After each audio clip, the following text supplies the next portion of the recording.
Hey folks, welcome back to the channel. This week on Carl's Off the Grid, I'm going to share some really cool things with you. First, we're going to go downstate, and on the way there, I'm going to show you a small off-grid cabin, or what used to be off-grid cabin from the 1800s. And then more importantly, the reason we're going downstate, I'm going to show you how I got free plumbing fixtures for the bathhouse, and it's going to be worth watching because if you're halfway handy, you could probably do it yourself, and there's no better price than free. And then talking about free, I got this free t-shirt from Triple Nickel Trapper, Dwayne Lazar. Thank you very much. And Dwayne's got a YouTube channel on trapping called Triple Nickel Trapper. I'll leave a link to it in the description of this video. If you're into hunting and fishing and managing predators, Dwayne's the guy that you're going to want to check out. All right, let's get to this week's video. You guys want to see something pretty cool? Check out this hand-hewn cabin behind me. This thing has survived since the 1800s. It's pretty awesome. Let's take a look around this little homestead here before we get ahead to go ahead to this week's video. Check this out. This is the first school bell from 1903. We're in Mountain, Wisconsin, and we're gonna check out this little cabin. It seems like it's locked up, but maybe I can get you some still shots of it. And oh hey, want to see something really amazing? Look at this team of horses. They've been here so long they actually petrified standing up. That's the original team that they used to use to work the homestead. True story. It's pretty cool to see the method in which they assembled this old log cabin.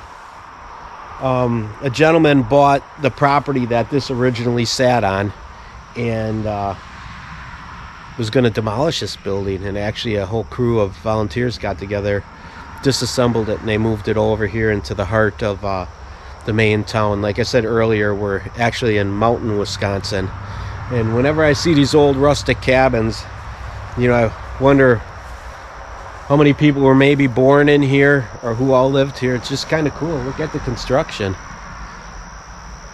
They moved it here. It's pretty awesome. These guys must have been rich. Here's the outhouse. It's actually a two-holer, and that's pretty cool. They moved this as well. It's a shame that they have it locked up. I've kind of peeked in one of the windows. You could barely see in between the curtains, but it has still all the old original stuff in it, the old wood burning stove and everything. If I get a chance to get away on a vacation, I'm going to stop in here a little bit earlier in the day, and we will see if we can get inside here and give you a future tour of this cabin. Pretty cool. It's awesome to see that that's been around since the 1800s. Look at the way these joints are put together.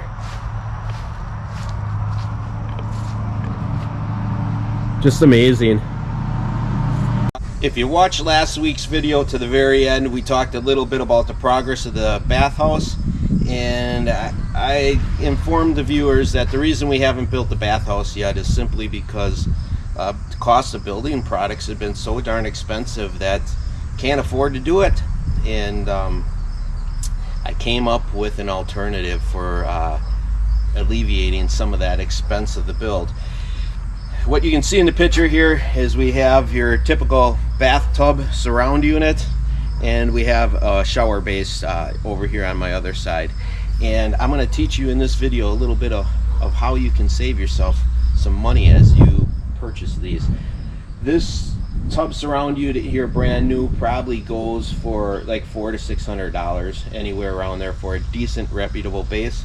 This is a one-piece unit. It's going to be less likely to leak once it's installed. We have the luxury of being able to put in a one-piece unit because we haven't started our building process yet. So what we'll do is once we get the floor installed, we can easily bring this in and then build the walls around it. So where am I going with all this? Since we don't have the $400 to $600 just jumping out of our wallet, I went to one of my plumbing supply houses, and I noticed in the backyard of the plumbing supply house they had rows of these things lined up, and guys were doing their inventory. They were looking at them, assessing them, and they were actually going to take them to a landfill and throw them out. The reason they were going to throw them out, if you look real closely, and I'll insert a close-up in the video right here. Here's a close-up view of that blemish in the fiberglass. You can see it's a pretty good sized crack, and a lot of the fiberglass finish has chipped off. Now that blemish makes this module worthless. Once a plumber has the module on the job site, he takes a look at it, notices that there's damage to it, this thing is unusable, takes it back to the supply house, gets his money back, and the supply house just simply throws these out. I'm going to show you how you can pick this up free from a supply house, spend about $20 on a repair kit, and make this thing usable again. And here's our second option. And I looked at this thing, and for the life of me, I can't find the blemish anywhere other than down at the base here. There's a little bit of a scuff, and it actually, now that I'm touching it, it feels like it's adhesive from packing material. That I can easily just wipe off. This shower base is not cheap. This thing is probably closer to a $300 shower base. The camera just doesn't do it justice. This shower base is darn near, I would say close to, you know, almost 4 feet by 4 feet. You could easily fit a couple of people in here, and this would, I think, would be a great option. And the reason why I really like this option is because I don't have to do any repair work. I could install it just the way it is, just a little bit of clean up on the base, and then up at the cabin I've got a great idea for some walls that we could use to surround this shower stall, and I don't even have to spend a dime because it's material I already have. So these are our two options. Would you go with the surround unit in the bathtub, or would you go with a shower with walls? Leave a comment in the comment section. Okay, here are the contents of our package that we have. We've got the sandpaper, which I've already used to just slightly clean up the area, and I sanded it so that the epoxy has something to stick to. And you can see I'm still getting little chunks of old resin off there. And then we have the two components. We have the actual color and the resin, and then we have the hardener that comes in the other case. And then they do give you a little bit of a I don't know, container here that you can mix the crap up in. So I'm going to take equal parts. I'm not going to be real scientific about this, but I'm going to take what appears to be equal parts. I'll put them in two different lumps on each side of the container. I don't know, what's that look like to you? That looks like equal to me. And then we're going to go ahead and stir that up. And then once you stir this up, the job is on. You got to kind of get going with it, because if you wait any longer than like maybe about 15 minutes or so, it starts getting tacky. So there we go. We're all mixed up. It looks pretty consistent all the way through for me. So that's what you want, is consistency. And I'll just take the little scooper that they give us and go real generously on there. A lot of you guys, if you do this for a living, you're probably laughing your butt off right now, but I'm a rookie, so I got some room for error here. Yeah, the latex gloves are the way to go. This seems a little bit easier way of spreading this stuff, but you guys get the general idea.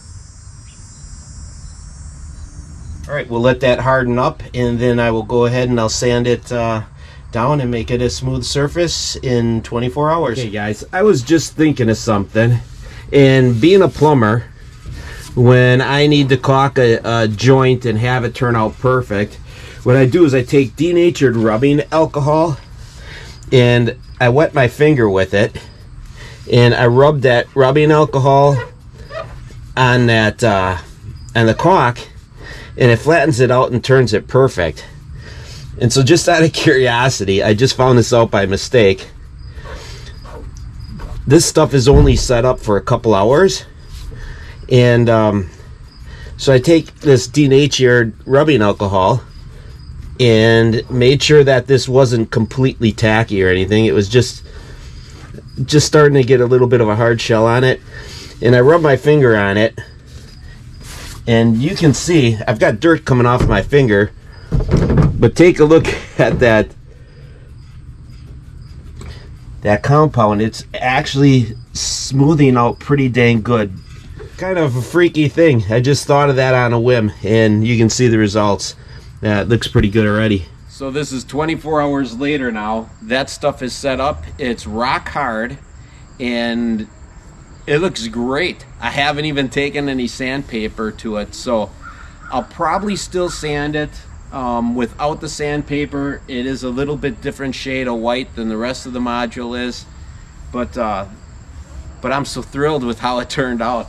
I can't believe how smooth it is. Every instructional video I watched on YouTube for this stuff, guys are sitting there and sanding away, and that denatured alcohol really did the trick. So I'm happy with the results. You know, if you guys wanted to save a little bit in your builds, I suggest this is one way of going about it. I kind of had second thoughts about doing this video. What does this have to do with living off the grid? Well, it's about self-reliance, right? You know, I just went ahead and I've got a shower stall that's valued at several $100s that I basically paid $20 for, and that was just the kit to go ahead and reglaze it. You know, so many of my viewers have been asking about ideas on what they can do with their off-grid builds, and right now I've been talking, emailing back and forth with Keith and Brooke, some of my subscribers, and they're at the same part of building in their homestead as I am in mine. And Keith, this would be a great thing for you guys to consider for your shower. You know, whether you go with the tub surround or whether you go with that base, you know, it's all about self-reliance, and to be able to pick these things up for free is just incredible. So thank you guys so much for joining me this week on Carl's Off the Grid. Hopefully this helps you out in your cabin builds. We'll catch you next time. Everybody have a safe and healthy week. We'll see you next week on Carl's Off the Grid. Back to work.